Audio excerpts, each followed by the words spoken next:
Magandang hapon po sa inyo. Ngayon ay March 2, 2024.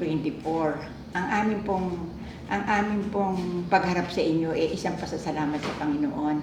Kasi po, meron pong dumayo dito ng taga Cebu. Kaya ngayon po ay heto sila na wala po akong idinadasal sa Panginoon kundi ang kagalingan at ang kanilang pagkasadya dito tuloy-tuloy na ang lahat ng bagay.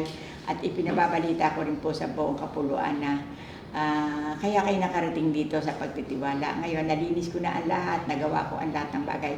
Paniwalaan nyo na lang yan.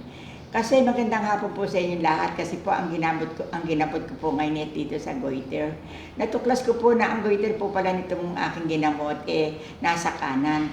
Ngayon, nilinis ko po lahat ng kanyang bituka, sa kanyang ihian.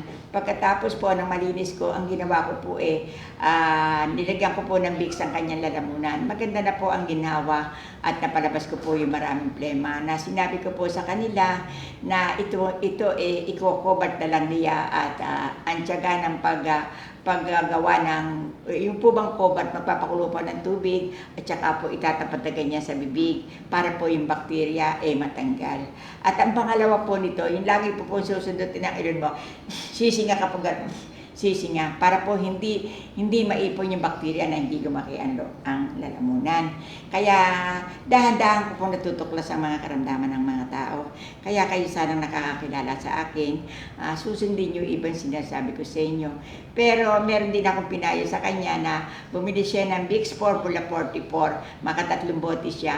Maganda ang naibibigay nyo sa plema, sa baga. At lalo-lalo naman yung Vicks, kawa ng Diyos, maganda rin yun sa bakterya. Kaya isang maliwanag na umaga, isang maliwanag na pasalamat namin sa Panginoon na ang lahat ng bagay. Ama namin nasa langit, kami po ay naririto na lagi kami nagtitiwala. Hubaran mo na po kami ng problema. At lalo-lalo naman po yung nagsusuot ng problema, nagkakwintas ng problema. Ako po si Mother pa rin na naghahatid ng mensahe sa inyo na linisin nyo na po at hubarin nyo po ang kwintas ng problema. Huwag po niyong pagtaguan, huwag nyo pong harapin. Linisin nyo po ito para maging maganda ang kasaysayan ng kinabukasan sa hanap buhay at sa lahat ng haharapin patungo sa paglalakbay at hiwaga ng Panginoon. Marami pong salamat, patawad po.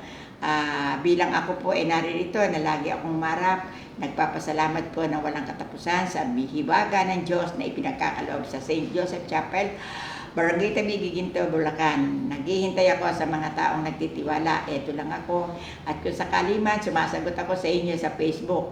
Kaya lang, ang tangi kong masasabi, kung kayo ay nakakwintas ng problema, hubarin nyo na ang kwintas. Iwanan nyo na yan. Imungkahin nyo sa lab nyo na maglinis na kayo ng konsensya at binibigyan na tayo ng magandang pagkakataon ng Diyos sa mariing pagbabago. Marami po salamat sa inyo. Bye-bye po inyo. Bye-bye po. Love you.